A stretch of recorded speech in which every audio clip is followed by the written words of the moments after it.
behalf of the Milk River Watershed Council Canada and also on behalf of SODCAP, because they jointly created this report that I'm about to share with you. I'm here because Tim Rovno, the Executive Director, couldn't attend due to personal reasons, but I can't be more pleased to be able to do this for you. I came yesterday, I had a real hand in preparing this report. I've written all about East End and the Frenchman River and all of its tributaries, and I haven't had time to spend here. So yesterday I did as much driving, and if you look at my car, it's dusty. It can attest to all of my travels. I think I did a few illegally accesses to the Chimney Coulee Road that was closed, but I didn't see heavy equipment. I thought it was safe to pass here. And yeah, so it's been an exciting last 24 hours for me. I'm going to be sharing the Milk River Transboundary State of the Watershed report with you, which I think is an essential tool to collaboration and cross-border collaborations to manage all of these great resources that you have here in the watershed. So I'm just going to start with a little bit of a background on why you'd want to participate in a State of the Watershed report project. I'll talk more specifically and in depth on the Milk River Transboundary State of the Watershed report. It is large, so I haven't weighed it, but it's massive, and it's a real resource for anyone who's trying to manage either water, land, wildlife in this area. I wanted to acknowledge some of the people who participated in this, and then hopefully we'll have a few minutes for some questions or a little bit of discussion about what's in it. So why State of the Watershed report? It really improves the understanding of how natural features and processes influence watershed conditions. So it's a chance to compile all we know about the watershed and how it works into one place. It provides the insight into the linkages between watershed health and condition and past and current land uses and water uses. It can help to identify sensitive or at-risk areas within the watershed. And then what's really important is establishing a common understanding of these watershed resources among your team. So often we have boards and we have people coming to participate in conversations that really aim to recommend what's best for what you're trying to manage, but people come with their own perspectives and their own opinions based on their own experiences. And sometimes those don't always match. But when you have a watershed report that everyone at that table has been working through together, it's the time to have that dialogue between each other, share what we know, and come to some common consensus of what it is we're trying to manage and its condition. So I show this in most of my presentations. It's the watershed management continuum.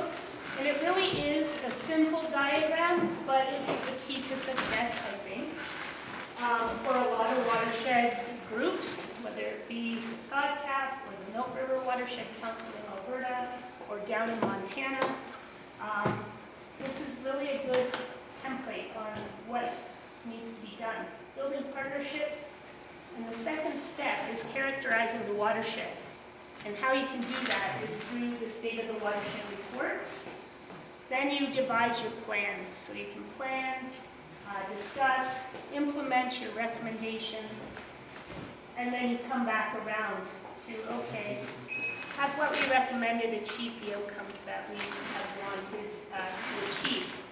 So it's really cyclical, it's never ending, and in that way this State of the Watershed report, it reoccurs maybe every 10 years. It takes quite a few resources to put together, but hopefully it's the guide for the next 10 years. So in Alberta, there's 11 watershed planning and advisory councils in the province. The Milk River Watershed Council Canada is just one. It was developed or created in 2005, 2006. And State of the Watershed reporting is one of their key activities. So every WPAC, or Watershed Planning and Advisory Council, is expected to produce one of these reports. Sometimes every 5 years, sometimes every 10. It's not always clear, but the intent is to really keep a handle on what's happening with water. services. The plan informs a watershed management plan, and it really provides the foundation of information for, again, developing those strategies to manage the watershed. So for the Milk River Council, the first State of the Watershed report was developed in 2008, and it only focused on the Milk River in Alberta. And you'll see why that was a little bit absurd at that time, because Milk River in Alberta is very small. It's a small part of the watershed. We call it the tail. Some people see a fish, some people see a chicken wing. I don't know, when you see the shape of the watershed, you create your own vision. But the Milk River in Alberta is small, and the conversation immediately went to, why are we not talking to Montana? Why are we not talking to Saskatchewan when we share the Milk River watershed? So in 2013, the first Transboundary State of the Watershed report was developed. At that time, we worked really hard to build relationships among all the resource managers across that jurisdiction. You can imagine it's quite a big task. It's hard to communicate with people in your own organizations. This spans well beyond that. But why transboundary?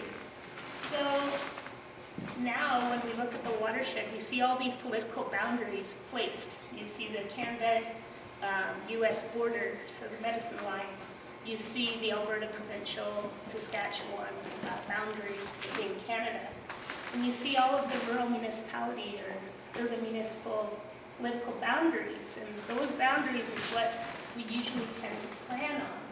But when you look at natural landscapes, that's not the case at all. Things move. So water moves, wildlife moves, weed seeds, well, we want them to stay in one spot. They move. And we really need to be talking across the border.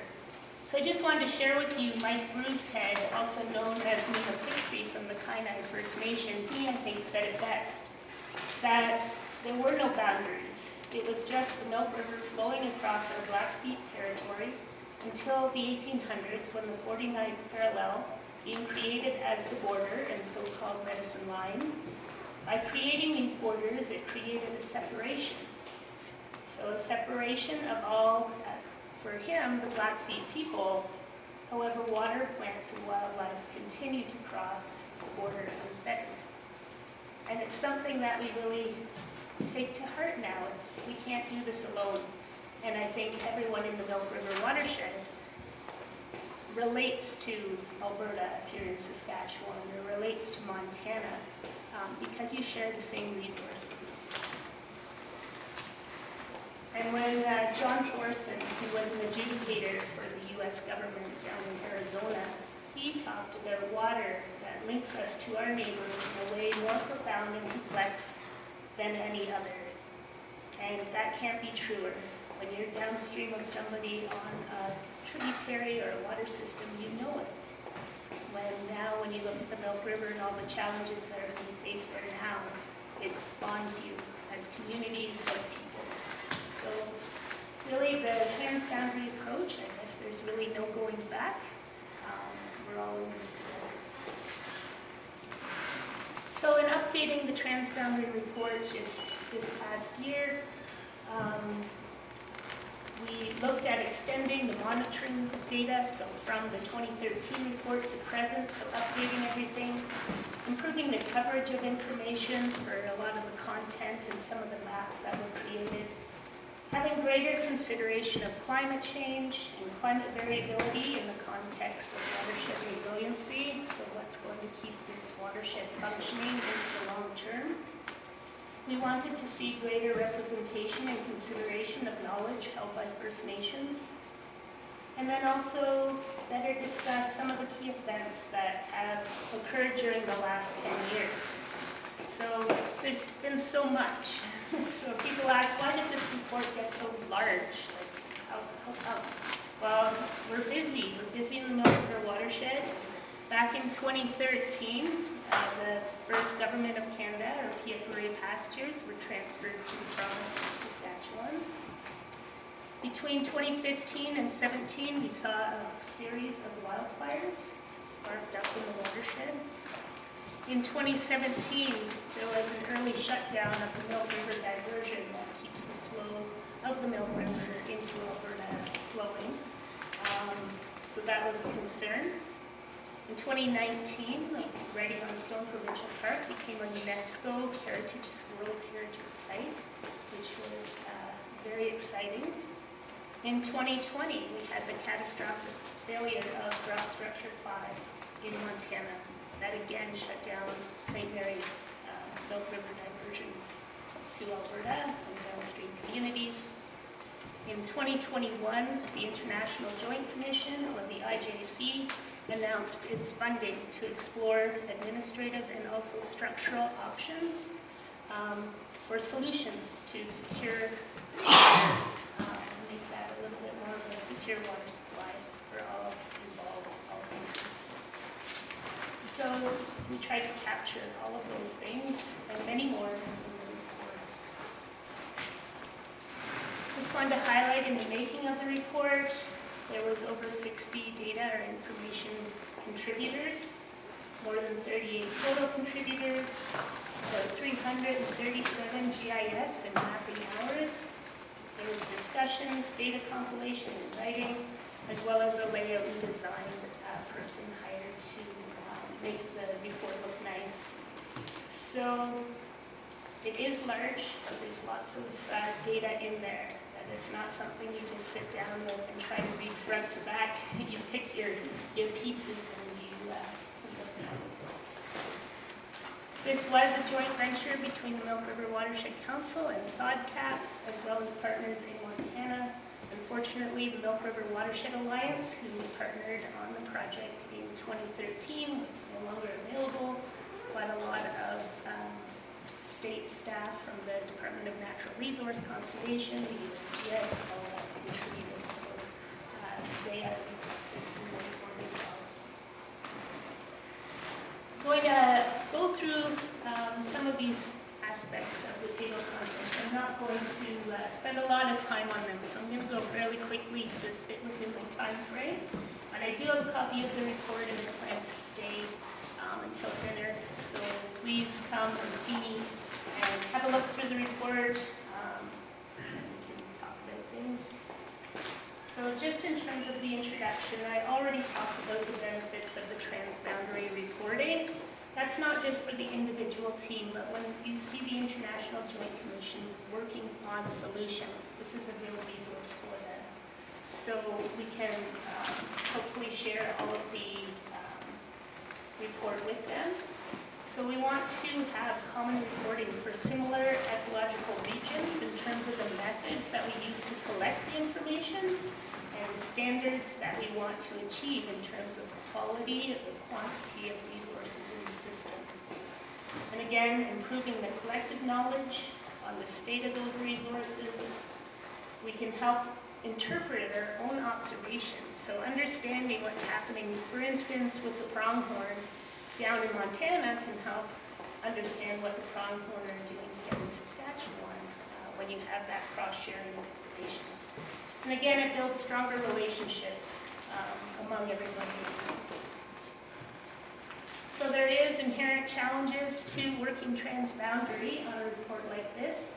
Locating and accessing data can always be a challenge, and I think somebody asked the question about data accessibility and how do you make sure that it gets into the right hands and that people can use it. That's an essential recommendation of the report, is that we want to make sure that in the future all of this data is available and that people can use it, because that's why we're collecting it, so that we can help inform us. Harmonizing data, well, we know that we have imperial measurements, we have metric measurements. It's a bit messy that way. Some of us still talk in acres, some in hectares. We're a real cross community, so we present both. And then harmonizing GIS systems, so you have a large data set of crop data or different information that needs to be merged across all those boundaries. So we had great GIS help from the Alberta government. They offered one of their GIS specialists to us, and he did all the mapping, which was amazing. And I think he's happy to be done this project. also talk about indicators. So those are some of the attributes in the watershed that we can measure that reflect the underlying condition or state of watershed health. And then we also try where we can to identify some targets on what we're trying to achieve in terms of a water quality standard or maintenance of native grassland or something like that. So we do try to rank the different pieces in terms of a state. So what is its current situation? Is it good, fair, or unknown? What is its trend? Is it tending to get better? Is it tending to get worse? And then what was the information like that was used to inform that rating? So sometimes we had lots of information and sometimes we had very little. So now the introduction is more about the Milk River watershed itself. The watershed itself is 60,000 square kilometers. That's pretty large. So when we divide that up into 3 jurisdictions, about 11%. So that's Alberta, that's us, this little tail, the top part of the tail in the watershed. Saskatchewan has about 24% of the watershed, and Montana has about 65% of the watershed area. We talk about all of the different features of the watershed, from topography, through the ecoregions, through land cover, administration, and population. This is a better map of the Milk River watershed, and we see some of the high points around it, Cypress Hills being about 1,466 meters high. The Bear Paw Mountains is about 2,100 meters high. Little Rocky Mountains, 1,700, and here at Glacier National Park on the western headwater, it's about 2,663 meters high, just to get to the shore. We look at the sub-watersheds. Here's Saskatchewan, and you can see we're here at East End. You're in the upper end of the watershed there, but if you look at the Frenchman River watershed, it's the second largest subbasin within the Milk River watershed by area. So it's large, and it's a large contributor to the Milk River down in Montana. And the third largest is here, the Whitewater Creek watershed, which is also in Saskatchewan. So it's about 8% of the watershed. The Frenchman is about 10% of the area. So here in Saskatchewan, we have a lot of Milk River to contribute.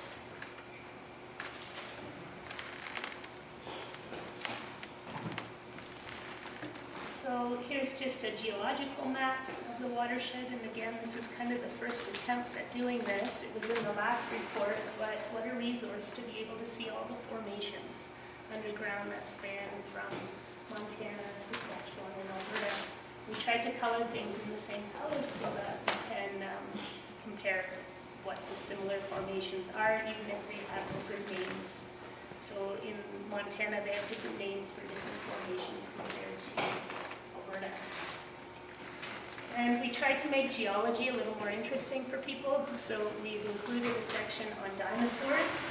And I was so excited to see the Scotty here in East End.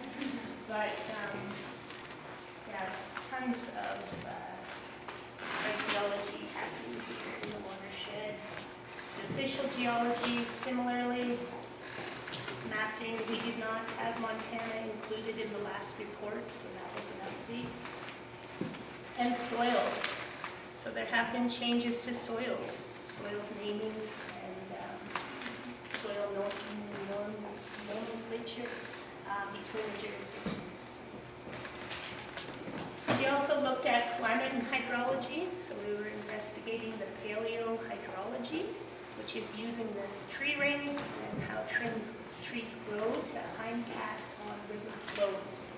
So you can tell how much precipitation was at a certain time by the spacing in the tree rings. So Dr. David Sachin is researching here in Saskatchewan. He was able to update the timeline back to 935, looking at flow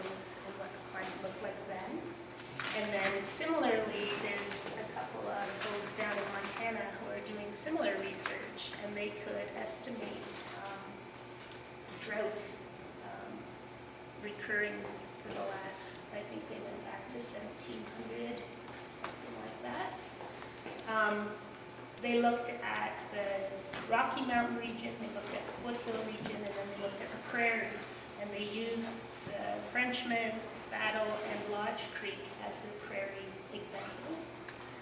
So they're taking core samples that are old wood, and sometimes that old wood is old homesteads, but using that in the research, which I think is pretty interesting. The longest duration of a drought in this area was about 25 to 27 years. So, you know, we think that our drought now has been devastating. It could be a lot worse, and I think that occurred in the 1700s, 1800s. So, yeah, so it really puts perspective on things and times, and you know what we see in our own lives is just a snapshot into what's happened before and what's yet to come. And we tried to relate some of that climate information back to watershed resiliency.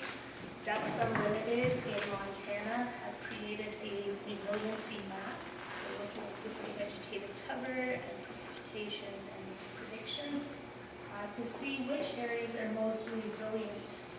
And you can see the dark green areas in the map are those that are considered most resilient. And usually those are the ones that have the native vegetative cover because they have those pools, roots and storage capacity.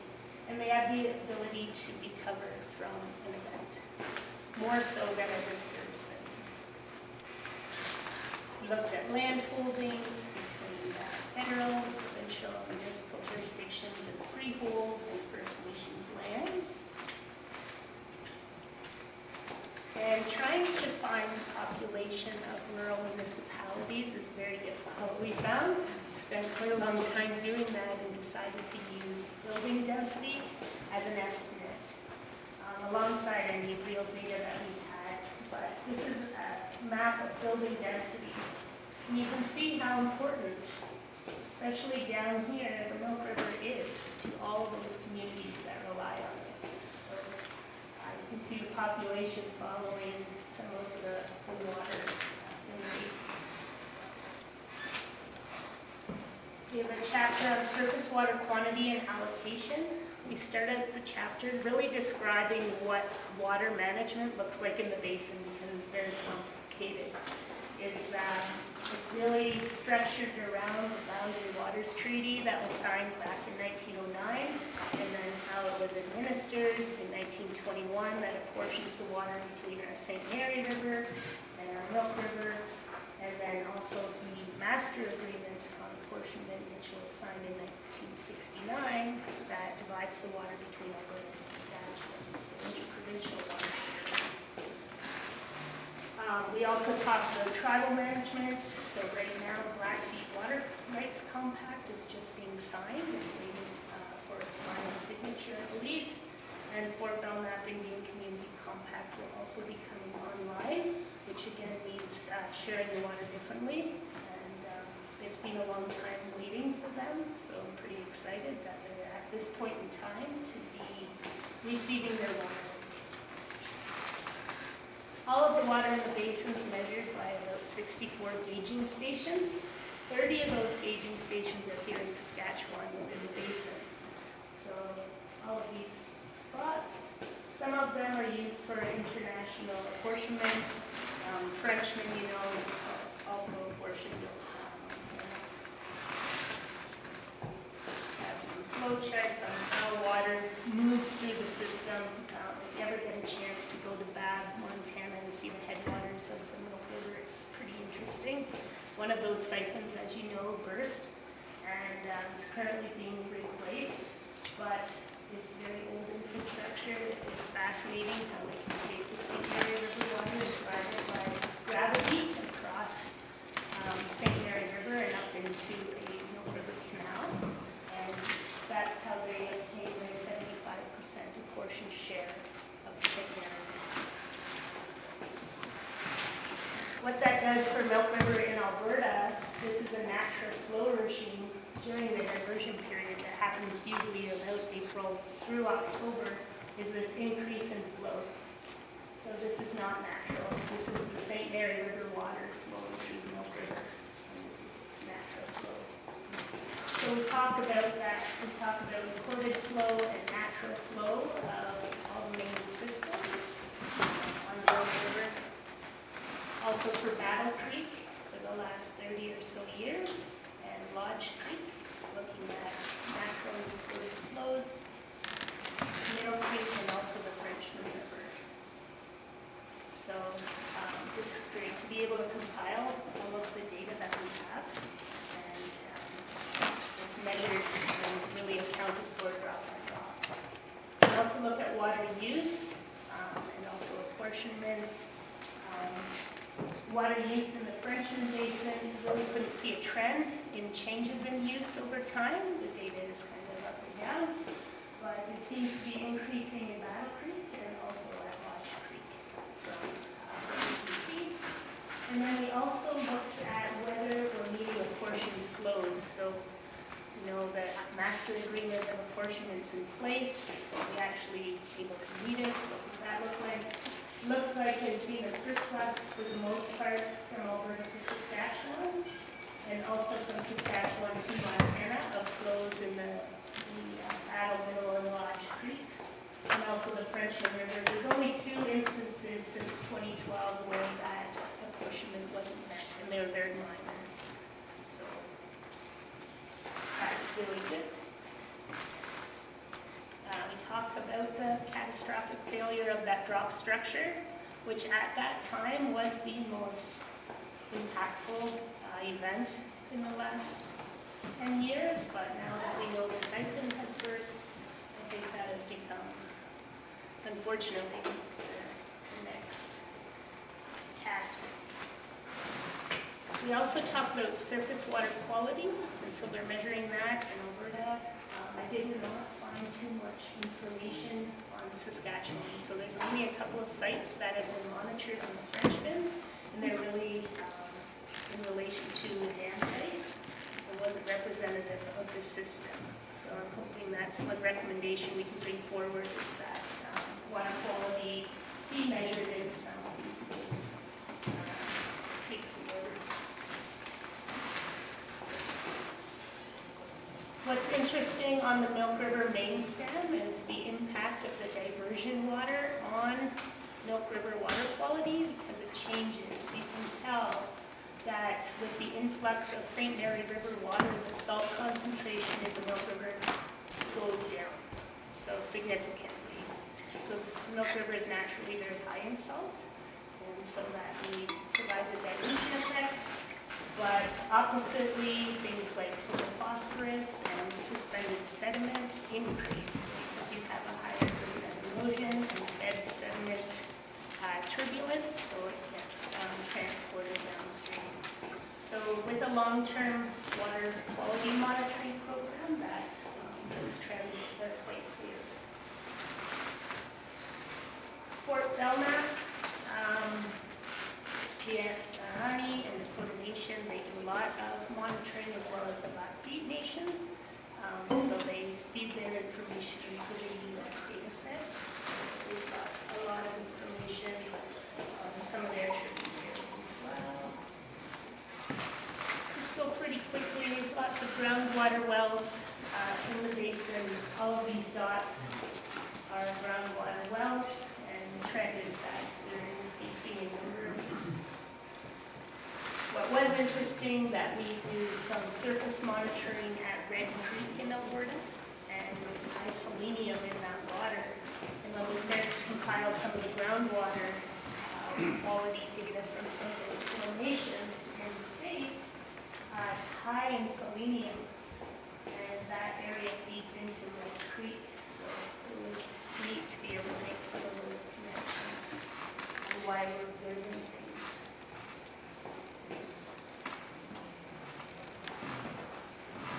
This is just water allocations in Saskatchewan, so groundwater allocations.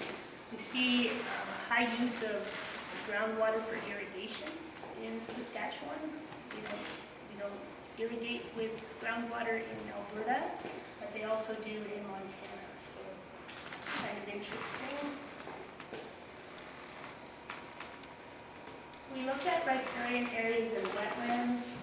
Some of the first accounts of what that riparian area looked like are documented in a 1915 survey that was completed before they created the diversion structure into Alberta. So this is just one map. It was all hand-drawn. All of the species meticulously outlined. It's a huge resource for a lot of the Milk River, which is pretty neat. Also spent some time with Dennis Longknife from Fort Belknap, and he had some insights on indicators of riparian health. And I wanted to include them because they were very simple, and it made so much sense. He said, you'll know that a riparian area or wetland is in peril because it's going to be quiet. It'll be silent. And I thought, how many times have I been in the back field and I've heard the frogs, right? The frogs or the birds or something. And you know something's wrong when it's quiet. I thought, that is, we spend a lot of time measuring and documenting and coming up with formulas when it can be just that simple. As something's not right here. Grasslands National Park has done a lot of riparian health assessments. They do them on 3-year rotations at Rock Creek and also the Frenchman River. So they have a good record on riparian conditions there. I won't go through all of the results, but common to most riparian health assessments is poor scores because of invasive plants. Those seeds, if we could only keep them in place and get rid of them altogether, they are a challenge. They displace, of course, native vegetation and are not very palatable to livestock. We also talk about the Plains cottonwood, which is a real habitat. Birds, elk, lots of wildlife use those cottonwood forests. They're unfortunately being displaced by dams are changing the water tables, and also Russian olive has taken over some of their habitat. And down in Montana, I understand that a lot of the riparian forests have been lost because of Russian olive. They're that aggressive. Fish was really fun to read, I think. Sometimes you look at a little creek and you think nothing really lives here, what could live here? But we were able to update the fisheries map for the entire watershed. In 2013, we didn't have fisheries data for Saskatchewan, which we have now. So that's pretty exciting. This is called the Westlock fisheries, all these little tributaries feeding into the Frenchman, as well as Battle Creek, Middle and Lodge here.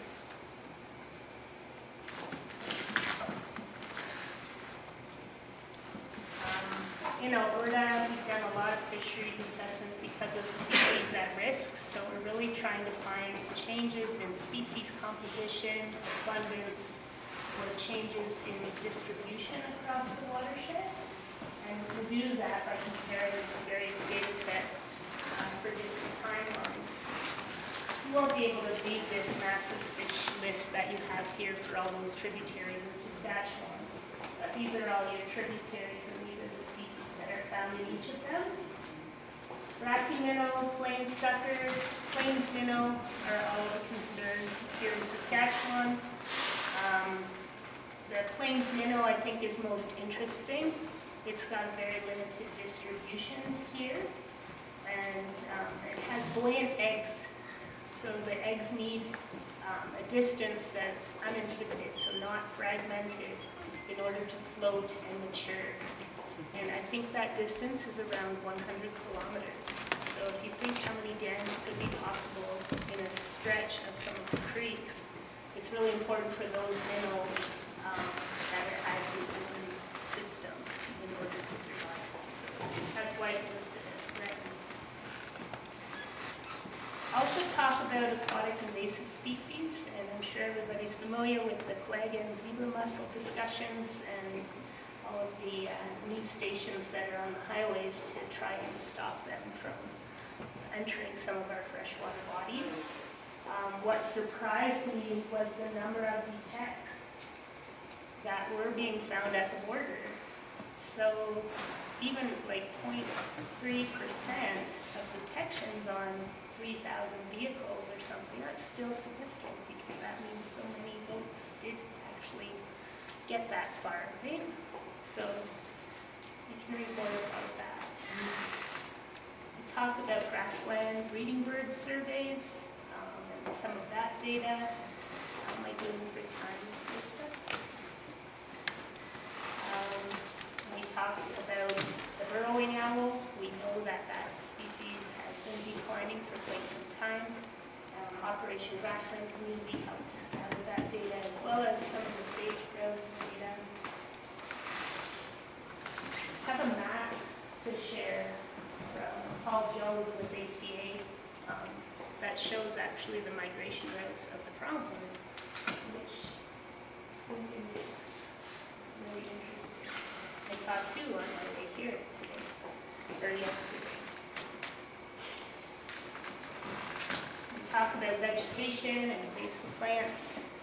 We were able to highlight with Krista's help and the owlman family their use of goats to try and combat leafy spurge in Saskatchewan here in parts of the watershed. So leafy spurge is a problem everywhere, but this family is really taking some proactive steps to try and manage it. Some of it has worked, some of it has failed, but the thing is a learning on how to combat that one. So that was great. Land use and development, talk about access and access roads. Talk about tourism and recreation.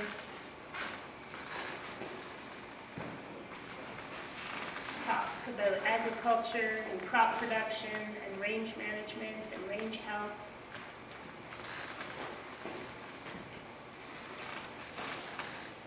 What's interesting in Saskatchewan is the long-term data set that your government has on crops that have been growing here in Saskatchewan. I tried to find the same information for Alberta, but I did not. So kudos to them. I think it goes back to the 30s on all the different crop yields that are available. So that's pretty interesting. And it was interesting to see how the crops changed. So sunflowers made an appearance at one point, but kind of didn't take off as a crop that was doing well. And just to see that transition of crops. Irrigated area, that is most of irrigation in Alberta is around this reach here in Milk River. You can see all of the irrigation that happens along the Milk River down in Montana. I could not get, unfortunately, irrigation data for Saskatchewan. I know it's there, but I couldn't access it. So we had to leave it blank and hope for the next report. We'll have that data. Range health, the oil and gas sector. So oil and gas activity, you can see where all of the plays are within the watershed. Black are active oil wells and pink are active gas wells. So interesting to see. And also, this is the human footprint. So when we look at tourism, roads, and oil and gas activity, forestry, sand and gravel, urban developments, rural developments, all of these things, we start to see what the footprint looks like on the landscape. And that cumulative effect is really what we're interested in, to say, okay, well, how do we balance all this growth? Nobody wants to inhibit or prevent growth because that's part of society and who we are. But at the same time, you have to understand it to help manage it. So how can we make sure that the system stays healthy and allows for all of this activity in the watershed? So it's pretty interesting. The footprint total for the watershed is about 34%. And when you look at that by jurisdiction, it's pretty equal among the three. Natural watershed area still exists around 72% in Alberta, 64 in Montana, and Saskatchewan's right in the middle. But there's still a significant amount of land there that is considered natural space. So, I'm sure that in the future we have enough space to maintain that resiliency, maintain those waterways and grasslands. And stewardship will help to obtain that. So there's a